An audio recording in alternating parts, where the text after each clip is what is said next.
وہ خالق جس نے ہمیں پیدا کیا ہے، وہ قدیر جو ہم پر ہر طرح سے قدرت رکھتا ہے،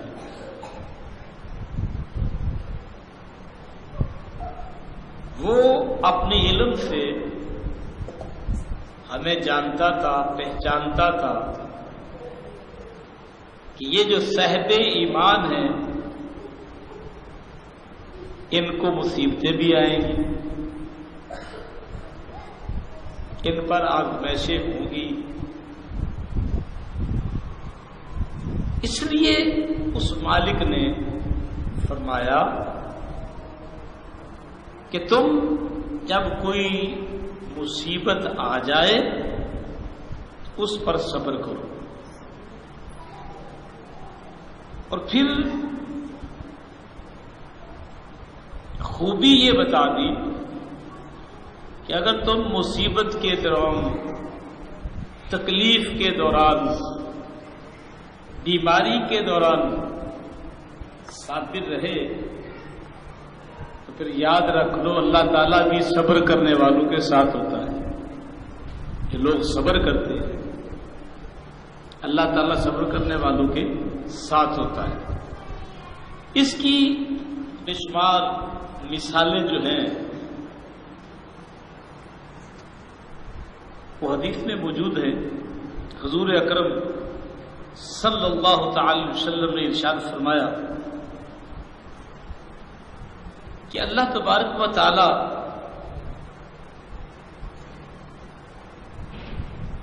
جب کسی بندے کو کسی آزمائش میں مبتلا کرتا ہے اور پھر وہ بندہ اس آزمائش میں صابر رہتا ہے تو اللہ تعالی اس کے درجات کو بڑھا دیتا ہے۔ بلکہ حدیث میں یہ ہے، حضور اکرم صلی اللہ علیہ وسلم نے فرمایا کہ مومن کو بعض دفعہ تھکان ہوتی ہے، ہم کام کرتے تھک جاتے ہیں، بعض دفعہ پیٹ میں درد ہوتا ہے، کان میں درد ہوتا ہے،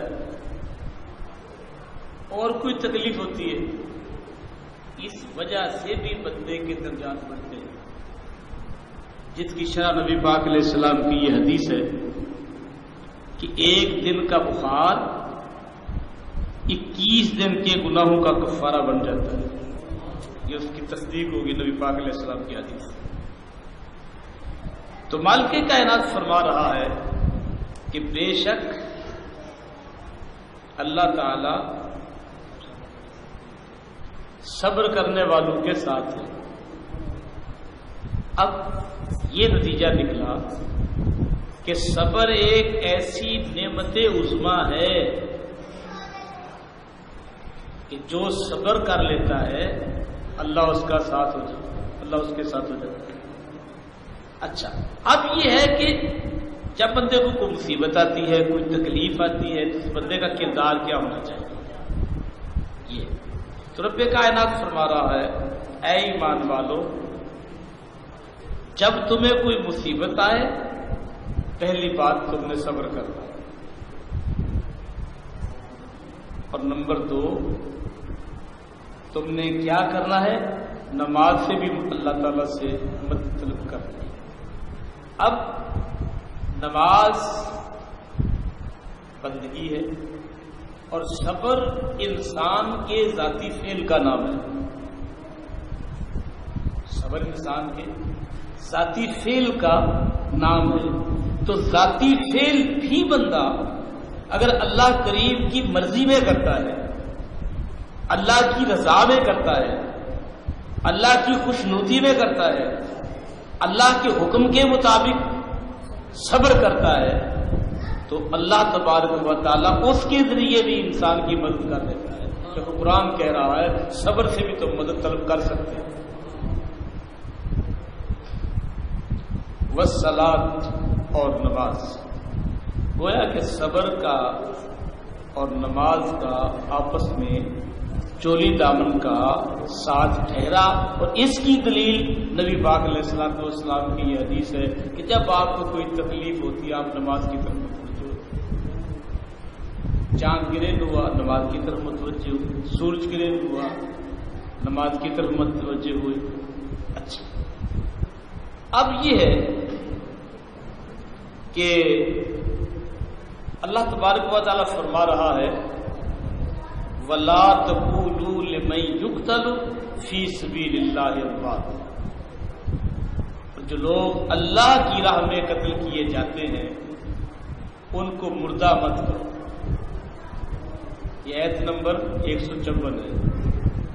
جو لوگ اللہ کی راہ میں یعنی احیاء دین کے لیے، دین کو زندہ کرنے کے لیے قتل کیے جاتے ہیں ان کو مردہ نہ کہو، بل احیاء، بلکہ وہ زندہ ہے، ولکن لا تشعرون، تمہیں ان کی زندگی کا شعور نہیں ہے یا تم ان کی زندگی کا شعور نہیں رکھتے۔ بات بڑی قابل غور ہے کہ جو اللہ کی راہ میں قتل کر کے جائے کتنا بڑا مقام ہے۔ پہلے تو یہ کہا کہ زبان پر یہ لفظ نہیں لانا کہ وہ مر گئے، اور دوسرا یہ کہا کہ وہ زندہ ہیں، تمہیں ان کی زندگی کا شعور نہیں ہے۔ یہ بات بڑی قابل غور ہے کہ ایک ہے بھی زندہ، مردہ نہیں ہے، تو کہاں یہ جا رہا ہے کہ تمہیں ان کی زندگی کا شعور نہیں ہے، تم ان کی زندگی کا شعور نہیں رکھو۔ ہماری زندگی میں جو چیز ہمارے سامنے ہوتی ہے،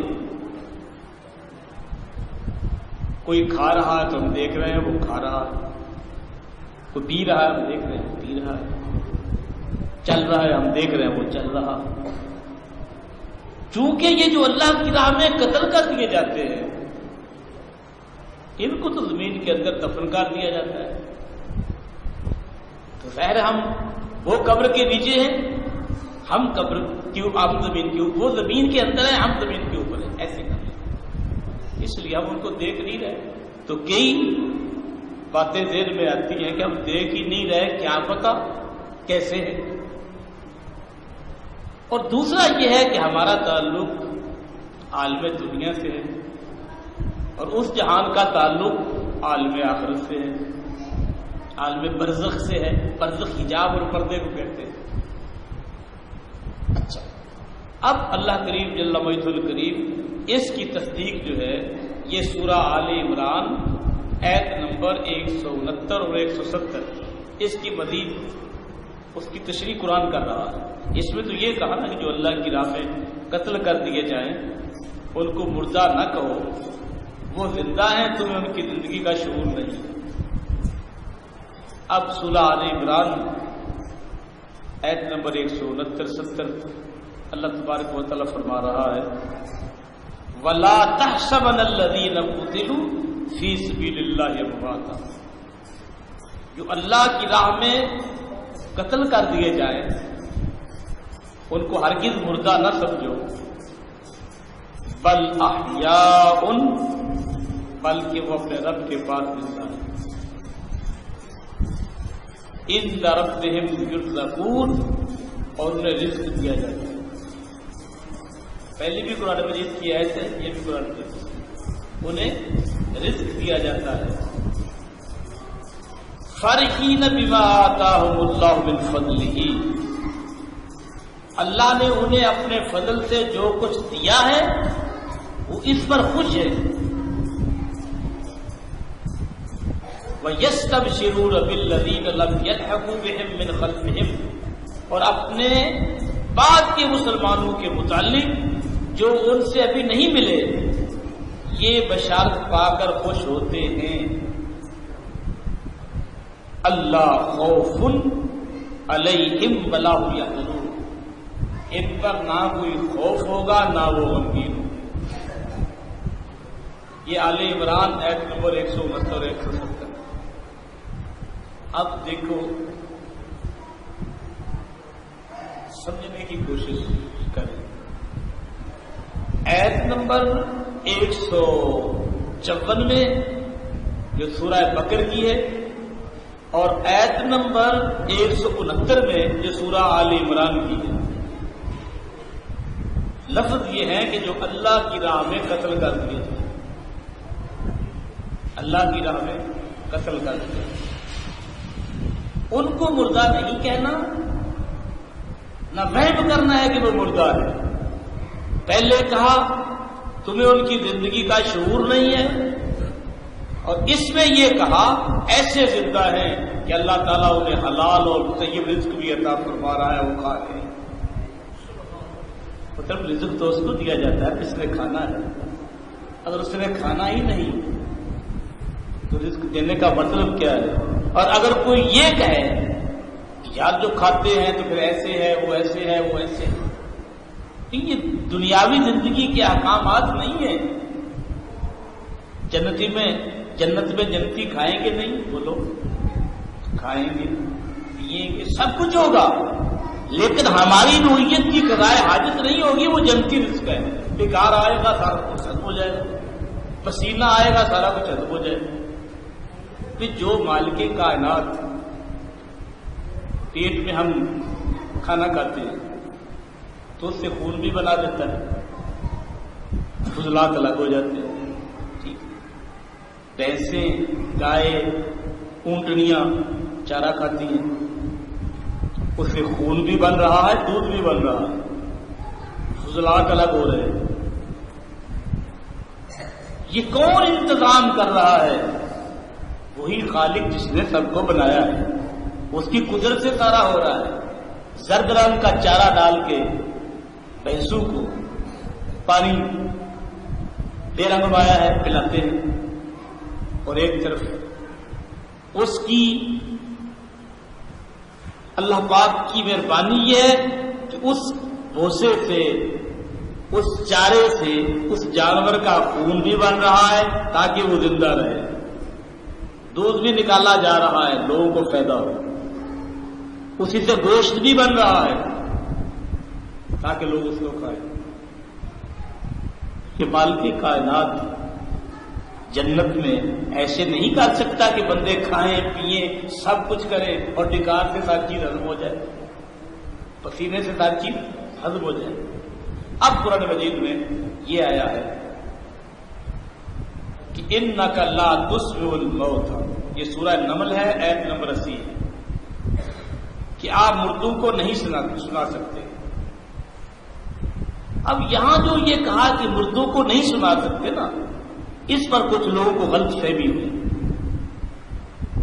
اور انہوں نے ان کو مسلمانوں کے اوپر جڑنا شروع کر دیا، مسلمانوں کے اوپر جڑنا شروع کر دیا کہ مردے تو سو نہیں سکتے، تم ایسے چلے جاتے ہو، یوں ہے فلاں ہے۔ سیاق و سباق سے یہ پتہ چلتا ہے کہ آپ مردوں کو نہیں سنا سکتے، اس سے مراد کفار ہیں جن کے دل مردہ ہیں، جن کے بارے میں قرآن مجید نے یہ کہا ختم اللہ علی قلوبہم وعلی سمعہم وعلی ابصارہم غشاوۃ ولہم عذاب عظیم، کہ اللہ نے ان کے دلوں کے اوپر مہریں ثبت کر دی ہیں، کانوں کے اوپر مہریں لگا دی ہیں، ان کے دلوں کے اوپر پردہ ایسا ہے جہالت کا، کفر کی طریقی کا، کہ وہ حق بات کو سمجھتے نہیں ہیں، پہچان نہیں۔ تو یہاں یہ جو کہا انک لا تسمع الموت، کافر زمین پر چلنے پھرنے کے باوجود مردہ ہیں، اور اہل اللہ مر جانے کے بعد، اللہ کی راہ میں سر کٹانے کے بعد بھی زندہ ہیں۔ ہم انشاءاللہ الرحمن قرآن مجید کے بعد پھر حدیث پاک سے اس کی تصدیق کرتے ہیں کہ دیکھو یہ ایک چیز نص قرآن سے ثابت ہو گئی، میری بات پر غور کریں کہ شہید زندہ ہے، یہ ہم نے قرآن سے ثابت کی ہے، شہید زندہ ہے، اور پھر اب ہم حدیث سے اس کی تشریحات کرتے ہیں۔ اللہم صلی وسلم علی سیدنا محمد وبارک وسلم۔ صحیح مسلم جلد نمبر 2 حدیث نمبر اس کی ہے 1375۔ حدیث یہ ہے حضرت ابو موسیٰ اشعری رضی اللہ عنہ بیان کرتے ہیں کہ نبی کریم صلی اللہ علیہ وسلم کی خدمت میں ایک اعرابی نے حاضر ہو کر کہا یا رسول اللہ، ایک شخص مال غنیمت کی خاطر لڑتا ہے اور ایک شخص نامعاوضی کے لیے لڑتا ہے اور ایک شخص اظہار شجاعت کے لیے لڑتا ہے، ان میں سے اللہ کے لیے لڑنے والا کون ہے؟ رسول اللہ صلی اللہ علیہ وسلم نے فرمایا، جو شخص اللہ کے دین کی سربلندی کے لیے جہاد کرے، در حقیقت وہی اللہ کی راہ میں جہاد کرنے والا ہے۔ اگلی حدیث، نبی اکرم صلی اللہ علیہ وسلم نے ارشاد فرمایا، ایک شخص نے عرض کیا کہ یا رسول اللہ،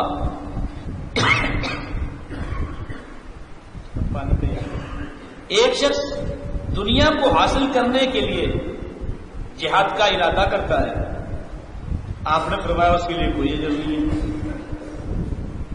اب اگلی حدیث یہ موطا امام مالک کی ہے اور یہ حدیث یہ ہے، حضرت عمر بن الجموع انصاری اور حضرت عبداللہ بن عمر انصاری رضی اللہ عنہما دونوں حضور کے صحابی ہیں کہ قبروں کو سیلاب نے اکھیڑ دیا تھا۔ ان کی قبریں سیلاب کے قریب تھیں اور یہ دونوں قبر میں مدفون تھے۔ یہ دونوں جنگ احد میں شہید ہوئے تھے۔ ان کی قبریں کھودی گئیں تاکہ ان کی قبر کی جگہ تبدیل کی جا سکے۔ جب ان کے جسموں کو قبر سے نکالا گیا تو ان کے جسموں میں کوئی تغیر نہیں ہوا تھا، یوں لگتا تھا جیسے وہ کل فوت ہوئے۔ ان میں سے ایک زخمی تھا، اس کا ہاتھ اس کے زخم پر تھا، اس کو اسی طرح دفن کر دیا گیا، اور دوسرا اس کو اسی طرح دفن کیا گیا۔ اس کے ہاتھ کو اس طرح ہٹاتے، جب چھوڑتے تو اس کا ہاتھ پھر اسی زخم پر آ جاتا۔ جنگ احد اور قبر کھودنے کے درمیان 46 سال کا عرصہ تھا۔ 40 اور 6 46 سال، 46 سال گزر گئے جنگ احد کو۔ اس کے بعد جو بارش تھی، سیلاب تھا، اس نے مٹی کو کھیڑا، ان کے جسم سلامت تھے۔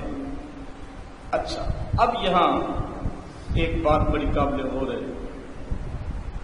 اور جو میں ابتدا میں کر چکا ہوں، اب اسی کی تشریح ہو رہی ہے۔ ہم نے دیکھا، سنا بھی لوگوں سے، کہ بعض لوگ جب انتقال کر جاتے ہیں تو ان کے بدن سے تعفن، اعضاء کا بکھرا جانا، اور بعض دفعہ جو لوگ گورکن ہوتے ہیں، قبریں کھودنے والے ہوتے ہیں، ہڈیاں نظر آتی ہیں۔ بعض ایسے لوگ ہوتے ہیں وہ جلا دیے جاتے ہیں۔ اس طرح کے کئی معاملات سننے میں آئے، لیکن بات وہی ہوئی کہ شہید کون ہے؟ اللہ کی راہ میں لڑتے ہوئے، دین کو بلند کرنے کے لیے لڑتے ہوئے جو جان دیتا ہے وہ شہید ہے، کیونکہ فی سبیل اللہ لفظ کہا ہے کہ جو اللہ کی راہ میں لڑتا ہے۔ ماں باپ نے کہا چل فوج میں ہو جاؤ، روزی کمانے کے لیے فوج میں چلا گیا اور نوکری کی خاطر لڑتا رہا، وہ دمرے بری پاس گیا، دن میں رکھ لیں۔ اللہ کے ہاں ثواب کا دار و مدار انما الاعمال بالنیات، ثواب کا دار و مدار نیت پر ہے۔ تو جو لوگ اللہ کی راہ میں لڑتے ہیں، اللہ کے دین کو سر بلند کرنے کے لیے جان کا نذرانہ پیش کرتے ہیں، وہ شہید ہے۔ شہید کا جسم نہ گلتا ہے نہ سڑتا ہے، اور جتنی چاہیں آپ اس میں اللہ کی مہربانی سے آپ کو دلیلیں پیش کر سکتے ہیں۔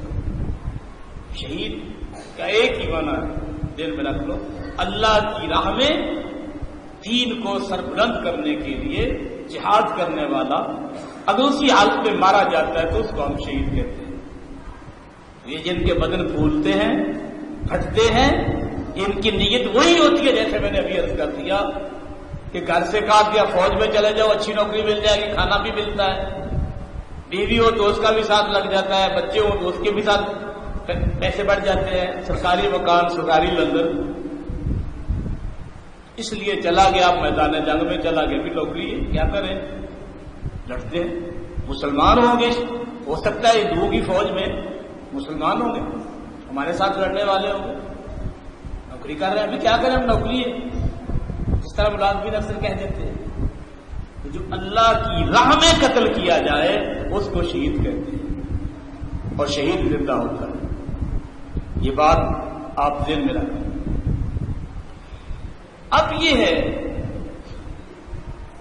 نبی اکرم صلی اللہ تعالی وسلم کا فرمانے علی شان ہے کہ بندہ مومن جب فرشتوں کے سوال کا صحیح جواب دے دیتا ہے، اب میں دوسری طرف آ رہا ہوں، تو اس کی قبر میں 70 وسعت کر دی جاتی ہے، جس کو بعد حدیثوں میں گز بھی کہا ہے، حتیٰ کہ قیامت کے دن اللہ تعالیٰ اس کو قبر سے اٹھائے گا۔ تو مطلب یہ ہے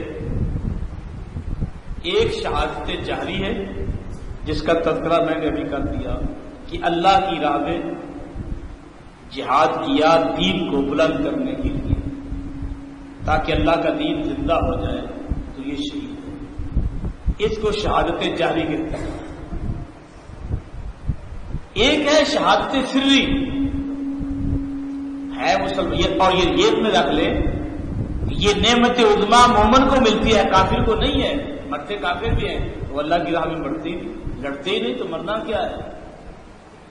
اب دوسری بات شہادت سری، اس طرح کا تو موقع نہیں بنا، اس طرح کا موقع نہیں بنا، لیکن اس نے اپنے نفس کے ساتھ جہاد کیا، جس کی تصدیق نبی اکرم علیہ السلام کی حدیث ہے، رجعت من الجہاد الاصغر من الجہاد الاکبر۔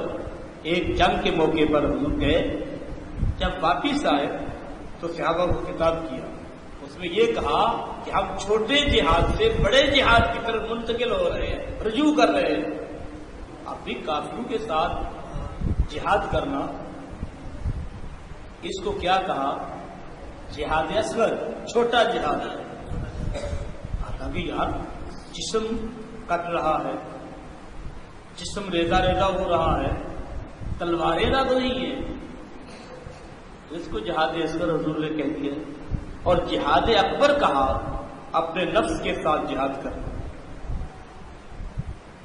زندگی ایک دن کا نام نہیں ہے، ہم میں سے کوئی 50 سال کا ہے، کوئی 60 سال کا ہے، کوئی 30 سال کا ہے، کوئی 20 سال کا ہے، سب کی مختلف عمریں ہیں جتنے بھی افراد یہاں تشریف فرما ہیں۔ اب نفس کے ساتھ جہاد کرنا کیا ہے؟ آزاد ہو رہی ہے، طبیعت کہتی ہے سو جا، خیر ہے، نہیں پڑھتے، نماز نہیں پڑھی، روزہ رکھیں گے کمزور ہو جائیں گے، تو روزہ نہیں رکھتے، یہ نفس غالب آ گیا، فائدہ تھوڑا سا نظر آ رہا ہے جو بول دیا۔ اب اللہ والے جو ہوتے ہیں وہ فرائض کی بھی پابندی کرتے ہیں، واجبات کی بھی پابندی کرتے ہیں، سنت کی بھی پابندی کرتے ہیں، نوافل کی بھی پابندی کرتے ہیں۔ اب ایک شخص جو ہے وہ دن جب نکلتا ہے تو وہ تہیہ کرتا ہے کہ میں نے آج سارا دن اللہ تعالیٰ کو خوش کرنا ہے، اس کے رسول کو خوش کرنا ہے، ناراض نہیں کرنا۔ تو مجھے بتائیں یہ جہاد نہیں ہے؟ لفظ دیکھنا جہاد کیا ہے؟ جہاد جوہد سے مشتق ہے، جس کا معنی ہے کوشش کرنا، وہ اللہ کے دین کی سربلندی کے لیے کوشش کرتا ہے اور یہ اللہ کو راضی کرنے کے لیے کوشش کرتا ہے. جو صبح سے لے کر شام تک، پھر شام گزر جائے تو شب بیداری میں گزار دے، صبح پھر اللہ تعالیٰ کے دین کی تبلیغ کرتا ہے. یہ ضروری نہیں ہے کہ وہ، میں کہہ رہا ہوں کہ وہ عالم دین ہے تو وہی جہاد کر رہا ہے. عام مسلمان ہے، بچوں کا پیٹ پال رہا ہے. حضور صلی اللہ علیہ وسلم نے فرمایا رزق حلال ہے، عبادت ہے.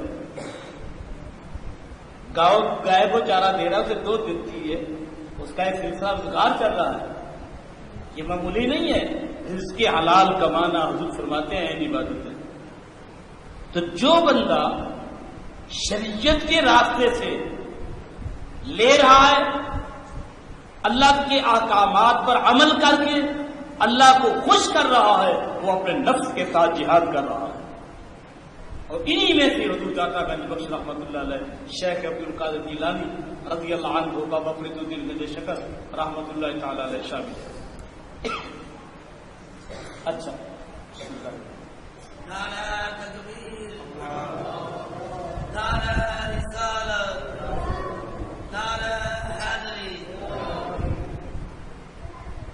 اب یہ ہم اس کو آپ کے اوپر لے آتے ہیں. آپ کہیں گے یہ بڑے لوگوں کی بات ہے، آپ کے اوپر لے آتے ہیں. قرآن مجید میں اللہ تبارک و تعالیٰ ارشاد فرماتا ہے اللہ ولی الذین آمنوا، اللہ اہل ایمان کا ولی ہے، اللہ ایمانداروں کا دوست ہے، اللہ ایمانداروں سے قریب ہے، اللہ ایمانداروں سے قریب ہے. تو اس کا مطلب کیا کہہ رہا ہے؟ آپ صاحب ایمان نہیں ہیں؟ آپ اپنے آپ کو مومن نہیں سمجھتے؟ اگر آپ مومن ہیں، آپ مسلمان ہیں، تو پھر سن لیں اللہ آپ کے قریب ہے. اس لحاظ سے ہر مومن اللہ کا ولی ہے، ہر حضور کا غلام اللہ کا ولی ہے. پھر ایسے ہے کہ پہلی بھی کلاس ہے، پانچویں بھی کلاس ہے، آٹھویں بھی کلاس ہے، بارہویں بھی کلاس ہے، چوتھویں بھی کلاس ہے، 16ویں بھی کلاس ہے. جس طرح طالب علم کی عمر بڑھتی جاتی ہے، جس طرح اس کا علم بڑھتا جاتا ہے، تو علم اس کو برتری پر لے جاتا ہے. اسی طرح جو شخص اللہ کی محبت میں قرآن و سنت کو ہاتھ میں لے کر بڑھتا چلا جاتا ہے، اللہ کے ہاں اس کا مقام بڑھتا جاتا ہے. طالب علم سب ہی ہیں، کچی جماعت والا بھی اسٹوڈنٹ ہے اور ایم اے کا اسٹوڈنٹ بھی اسٹوڈنٹ ہے. لیکن جس طرح اس کی تعلیم میں انفرادیت ہے، تعلیم میں برتری ہے، اسی طرح اس کا اساتذہ کے ہاں مقام ہے. اسی طرح ہی جو بندہ روحانیت میں منازل طے کرتا چلا جاتا ہے، اس لیے حضور نے فرمایا کہ ماں کے پیٹ سے لے کر لاکھ تک علم حاصل. اب میں آپ کو اس طرف لے جانا چاہتا ہوں کہ جو شہید ہوتے ہیں وہ زندہ ہوتے ہیں. کئی اولیاء اللہ ان کی قبریں کھودی گئیں، جسم ان کے سلامت تھے، دوسری جگہ منتقل کر دیا گیا. بات پھر وہی ہوئی، جو اللہ کی راہ میں مرتے ہیں، اللہ کے دین کو بلند کرنے کے لیے دنیا سے جاتے ہیں، وہ قبروں میں زندہ رہتے ہیں، ان کے جسم نہ گلتے ہیں نہ سڑتے ہیں. اب دعا یہ کرو کہ اللہ اخلاص کی دولت نصیب فرمائے، اخلاص کی دولت نصیب فرمائے. اب یہ نبی اکرم علیہ الصلوۃ والسلام کی یہ حدیث، صحابہ نے عرض کیا کہ یا رسول اللہ صلی اللہ علیہ وسلم، جب آپ دنیا سے انتقال کر جائیں گے،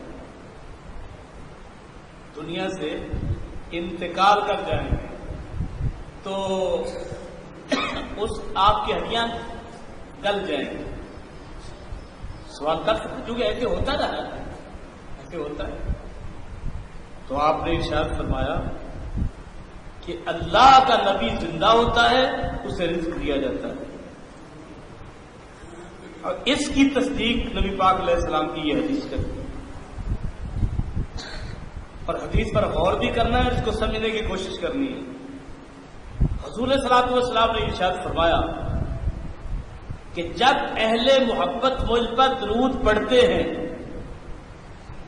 ان کا درود سنتا بھی ہوں، جواب بھی دیتا ہوں،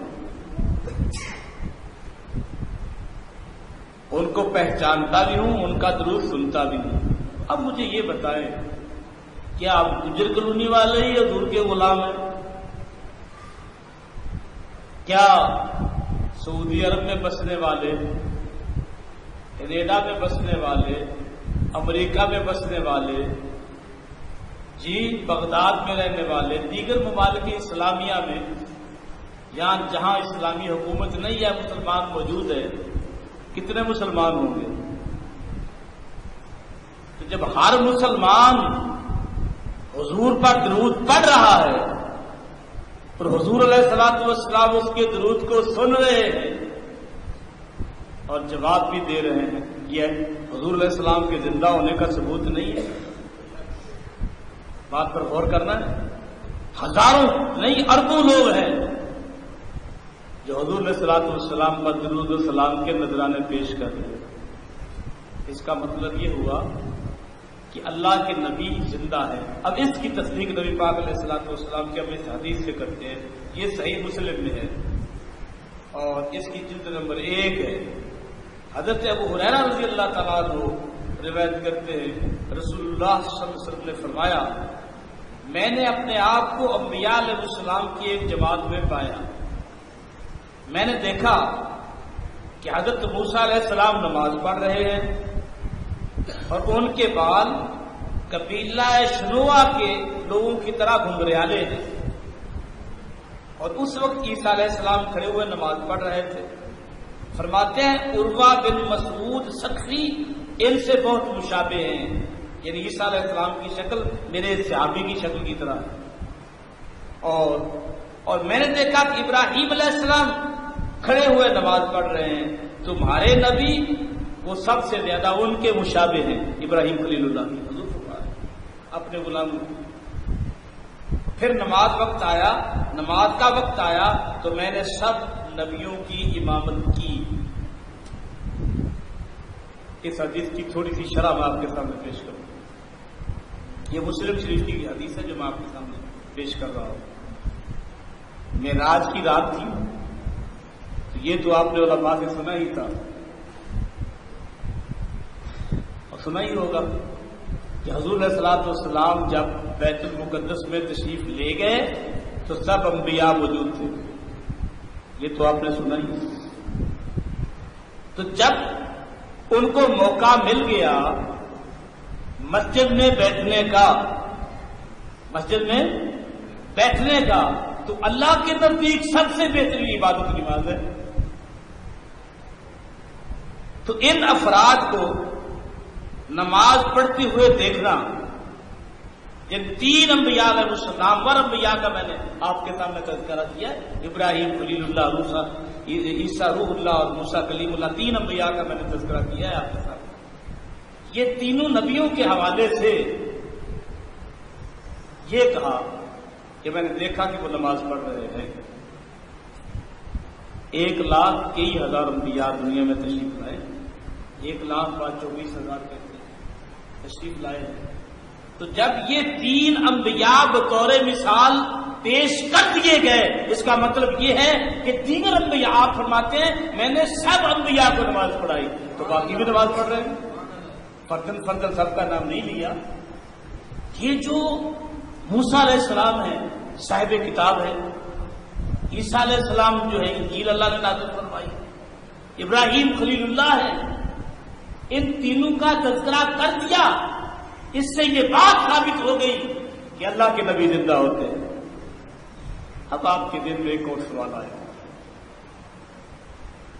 کہ یار جب دنیا سے وہ انتقال کر گئے، قبر میں تشریف لے گئے، تو پھر ان کا نماز پڑھنا، تو نماز تو روح اور جسم دونوں سے ہوتی ہے نا بھائی، نماز تو روح اور جسم دونوں سے ہوتی ہے نا۔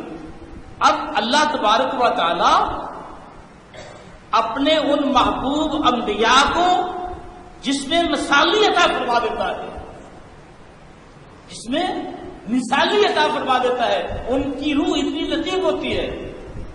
حضور صلی اللہ علیہ وسلم فرماتے ہیں کہ جب میں نیچے جہاں نا خانہ کعبہ شریف، اس کے اوپر یہ خانہ کعبہ جو ہے، اس کے اوپر ایک کعبہ ہے جو فرشتوں کا کعبہ، کعبہ کہتے ہیں، قبلہ کہتے ہیں جھکنے کی جگہ کو۔ اچھا، آپ اس کو کہتے ہیں بیت المعمور جو فرشتوں کا کعبہ ہے۔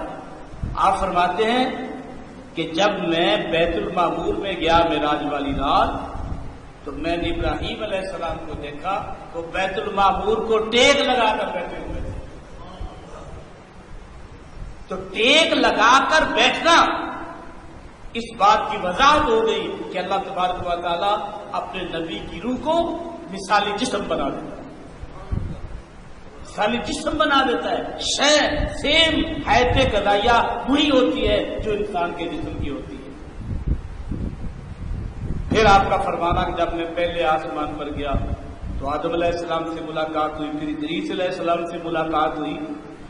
روح من امر ربی، وہ تو ایک امر ربی ہے۔ اس کی یہ وضاحت ہو گئی کہ اللہ تعالیٰ اپنے محبوب بندے جو ہیں ان کی روح کو بھی مثالی جسم بنا دیتا ہے۔ اب یہ ہیں انبیاء علیہ الصلوۃ والسلام کی عظمتیں اور ان کے مقامات۔ اگر اس راز کو آپ بھی سمجھنا چاہتے ہیں کہ آپ کے سمجھ میں یہ بات آ جائے تو سن لیں۔ ایک تو کوشش کریں قرآن و حدیث کا مطالعہ کرنا ضروری ہے۔ کوشش کریں کہ جب آپ اکیلے ہو اللہ کے ذکر میں لگ جائیں۔ میں نے کہ ایسے بزرگوں کے بھی حالات سنے ہیں جن نے براہ راست تو علم نہیں پڑھا، لیکن اللہ تبارک و تعالیٰ نے ان کو علم لدنی عطا فرما دیا، جن سے وہ عارف باللہ بن جاتے ہیں۔ اب حضرت خضر علیہ السلام کا واقعہ اور موسیٰ علیہ السلام کا واقعہ جو قرآن مجید میں ہے، یہ کہانی نہیں ہے۔ خضر علیہ السلام اور موسیٰ علیہ السلام کا واقعہ قرآن مجید میں ہے، اور تینوں کام ایسے کیے جو بظاہر شریعت کے خلاف تھے۔ موسیٰ علیہ السلام کے بارے میں اللہ تعالیٰ فرما رہا ہے کہ جب ان کی آپس میں ملاقات ہوئی، یعنی موسیٰ علیہ السلام کی اور خضر علیہ السلام کی، انہوں نے کہا تھا کہ اللہ میں تیرے مقبول بندے کو ملنا چاہتا ہوں، ملاقات ہو۔ اب دونوں چلے، حتیٰ کہ جب چلے تو راستے میں دریا آ گیا، تو دریا کو کراس کرنے کے لیے کشتی کی ضرورت تھی۔ انہوں نے دونوں کو معزز سمجھ کر، بزرگ سمجھ کر، اللہ کے نبی ویسے بھی بڑے خوبصورت ہوتے، کشتی کے اوپر بٹھا لیا اور خضر علیہ السلام نے کشتی کا پٹا توڑ دیا۔ اب موسیٰ علیہ السلام صاحب شریعت نبی تھے تو چپ نہ رہ سکے، کہا خضر تو کیا کر دیا ہے؟ پیسے بھی انہوں نے نہیں لیے، ہمیں بزرگ سمجھ کر کشتی کے اوپر بھی بٹھا دیا اور تو نے ان کا پٹا توڑ دیا ہے۔ آپ نے فرمایا میں نے کہا تھا نا انک لن تستطیع معی صبرا، تم میرے ساتھ صبر نہیں کر سکو گے۔ ملاقات جب ہوئی تو خضر علیہ السلام نے فرمایا کہ بھی میرے ساتھ تب آپ چل سکتے، میری بات پر اعتراض نہیں کرنا۔ تو انہوں نے کہا تھا میں آپ کی بات پر اعتراض نہیں کروں گا، تو پہلے ہی اعتراض کر دیا کہ انہوں نے ہم سے پیسے بھی نہیں لیے، بزرگ سمجھ کر کشتی کے اوپر بٹھایا، اور آپ نے کیا کیا؟ آگے گئے تو ایک دیوار تھی گری ہوئی، پہلے ان لوگوں کے پاس گئے تھے، ہم دونوں مسافر ہیں، ہمیں کھانے پینے کے لیے کچھ چیز دے دو۔ تو انہوں نے کہا ہمارے ہاں رواج نہیں ہے نہ رات رکھنے کا نہ کوئی کھانے پینے کو دینے کا، ہم ایسے لوگ ہیں، ہم نہیں دیتے۔ تو خضر علیہ السلام نے کہا بھی آؤ دیوار کرتے ہیں۔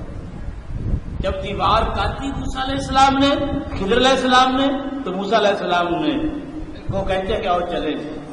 اس نے کہا خدا کے بندے بھوک لگی ہوئی ہے اور انہوں نے ہماری مہمان نوازی بھی نہیں کی، اور آپ نے دیوار بھی پہنچے کروا دی، کم سے کم مزدوری مانگ لو ان سے۔ تو پھر حضرت خضر علیہ السلام نے فرمایا کہ میں نے کہا تھا نا کہ آپ میرے ساتھ چل نہیں سکتے، تو آپ نے کہا میں اعتراض نہیں کروں گا، تو اعتراض تو آپ نے پھر کر دیا۔ اب خضر علیہ السلام نے فرمایا اب کیا ہوگا؟ موسیٰ علیہ السلام کہنے لگے کہ اگر اب میں اعتراض کروں گا تو پھر آپ کی اور میری جدائی ہو جائے۔ اس کے بعد میں آپ کے ساتھ یہ قرآن مجید کا واقعہ بیان کر رہا ہوں۔ اب موسیٰ علیہ السلام اور خضر علیہ السلام پھر سفر کرنے لگے تو راستے میں بچے کھیل رہے تھے۔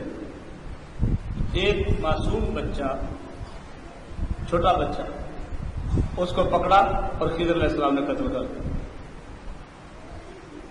اب بچہ بے گناہ قتل کر دیا جائے تو اللہ کا نبی خاموش رہ سکتا ہے؟ اس نے موسیٰ علیہ السلام فرمانے لگے یار آپ عجیب آدمی ہیں کہ بچے آپس میں کھیل رہے ہیں، کوئی جرم بھی ایسا نہیں کیا اور آپ نے بچے کو قتل کر دیا، یہ کیا ہے؟ حضرت خضر علیہ السلام فرمانے لگے ھذا فراق بینی و بینک، اب تمہارے اور میرے درمیان جدائی ہے۔ میں نے پہلے کہا تھا کہ میری کسی بات کے اوپر تم نے اعتراض نہیں کرنا، تو آپ بار بار اعتراض کر رہے ہیں، بار بار کہتے ہیں میں اعتراض نہیں کروں گا، تو اب تیری اور میری جدائی ہے، میں تیرے ساتھ نہیں چل سکتا، تم میرے ساتھ نہیں چل سکتے۔ اب سنو جو میں نے تینوں کام کیے ہیں ان کا مطلب کیا تھا۔ اب میں شریعت اور طریقت کی بات کر رہا ہوں، شریعت اور معرفت کی بات کر رہا ہوں۔ موسیٰ علیہ السلام کو خضر علیہ السلام فرماتے اب سنو میں نے جو 3 کام کیے ہیں کیوں کیے ہیں۔ پہلا کام، جس کشتی والوں نے ہماری عزت کی، ہمیں کشتی کے اوپر بٹھایا، کرایہ بھی نہ لیا، تو میں نے تختہ توڑا۔ دوسری سائڈ پر ایک جابر بادشاہ تھا، وہ کشتیاں چھین لیتا تھا، تو میں نے اس لیے یہ کام کیا کہ یہ غریب آدمیوں کا روزگار بنا ہوا ہے، اس کشتی کو عیبدار دیکھے گا، اس کو چھوڑ دے گا، ٹوٹی ہوئی کشتی کو میں نے لے کر کیا کرنا ہے۔ اور اللہ کے نبی کا مقام یہ دیکھیں، کشتی کا پٹا توڑ دیا، پانی اندر نہیں آیا، سبحان اللہ، کشتی کا پٹا توڑ دیا اور پانی اندر نہیں آیا۔ فرمایا دوسرا جو میں نے دیوار کی ہے اور آپ نے مجھ پر اعتراض کیا کہ تم نے پیسے بھی نہیں مانگے، بستی والے لوگ اور طرح کے تھے، یہ 2 یتیم بچے تھے، وَقَانَ أَبُوهُمَا صَالِحًا، ان کا باپ متقی پرہیزگار ولی اللہ شخص تھا۔ اس نے یہ کہا تھا کہ مولا یہ تھوڑا سا خزانہ ہے، میں بچوں کے لیے دبا کے جا رہا ہوں، جب یہ جوان ہو جائیں تو ان کو مل جائے۔ تو کرینے کیا یہ تھا کہ اگر میں دیوار اس کے اوپر نہ کرتا لوگ اس خزانے کو اٹھا کے لے جاتے، تو وہ یتیم بچے تھے، ان سے مزدوری کس چیز کی مانگتا، جب یہ جوان ہو جائیں گے میں ان کو آ کر بتا دوں گا کہ یہ تمہارے باپ کا خزانہ ہے۔ تو وہ میں نے اس لیے دیوار چنی ہے جس کا میں نے مزدوری کا تذکر نہیں کیا۔ تیسرا جو میں نے بے گناہ بچے کو قتل کیا ہے، اب تو نے میرے اوپر اعتراض کیا ہے، اس کے ماتھے کے اوپر کافر لکھا تھا اور والدین اس کے ساتھ بڑی محبت کرتے تھے، تو میں نے یہ گمان کیا کہ ہو سکتا ہے والدین اس کی محبت میں آ کر ایمان کو چھوڑ کر کفر اختیار نہ کر سکے، میں نے اس کو قتل کر دیا اور ساتھ ہی اللہ سے دعا کی ہے کہ انہیں نیک متقی پرہیزگار بچہ تھا۔ یہ تینوں کام میں نے اپنی مرضی سے نہیں کیے، یہ اللہ کی مرضی سے کیے ہیں، اور اس کو سامنے رکھ کر بعض جو ہمارے علماء اور محققین محدثین ہیں انہوں نے کہا کہ حضرت خضر علیہ السلام نبی ہیں، حضرت خضر علیہ السلام نبی ہیں، اس دلیل کو سامنے۔ تو بات میں یہ کر رہا تھا جہاں میں آپ کو لے آیا کہ اللہ تعالیٰ فرماتا ہے کہ جو اللہ کی راہ میں قتل کر دیے جائیں یہ سارے کام اللہ کے لیے ہوتے ہیں، ان کو مردہ نہ کہو، وہ زندہ ہیں، تمہیں ان کی زندگی کا شعور نہیں ہے۔ اب آگے ہم آتے ہیں، اللہ تعالیٰ ارشاد فرما رہا ہے، ٹائم تھوڑا ہے لیکن میں مختصر ترین وقت میں اس کو کور کر رہا ہوں جو میں نے آیات پڑھی ہے، ترجمہ اور خلاصہ۔ وَلَنَبْلُوَنَّكُمْ بِشَيْءٍ مِّنَ الْخَوْفِ وَالْجُوعِ وَنَقْصٍ مِّنَ الْأَمْوَالِ وَالْأَنفُسِ وَالثَّمَرَاتِ، اور البتہ ہم تم کو کچھ ڈر، بھوک، مالوں، جانوں، پھلوں کے نقصان میں ضرور مبتلا کریں گے. اب بات پر غور کریں. ہم تم کو ڈر، بھوک، مالوں جانوں پھلوں کے نقصان میں ضرور مبتلا کریں گے، آزمائش کریں گے. اس بات کو ذرا غور کے ساتھ آپ نے سننا ہے، بڑے غور کے ساتھ. ہم یہ مانتے ہیں رزق اللہ دیتا ہے، اس پر ہمارا ایمان ہے. تو یار ہم تکلیف کے بارے میں کیوں ایمان نہیں رکھتے کہ تکلیف بھی اسی کی طرف سے ہے؟ ہم یہ مانتے ہیں کہ زندگی اللہ دیتا ہے، بڑے خوش ہوتے ہیں. تو موت اللہ کی طرف سے نہیں ہے، بولے. ہم یہ مانتے ہیں کہ منافع اللہ دیتا ہے، اور نقصان ہو جائے تو پتہ نہیں کیا کیا کرتے ہیں، وہ اللہ کی طرف سے نہیں. اب اس کی تصدیق قرآن مجید کر رہا ہے کہ بے شک ہم تمہیں ڈر سے، ڈر کسی خدشے والی چیز سے ہوتا ہے نا، یہ مجھے مارے گا،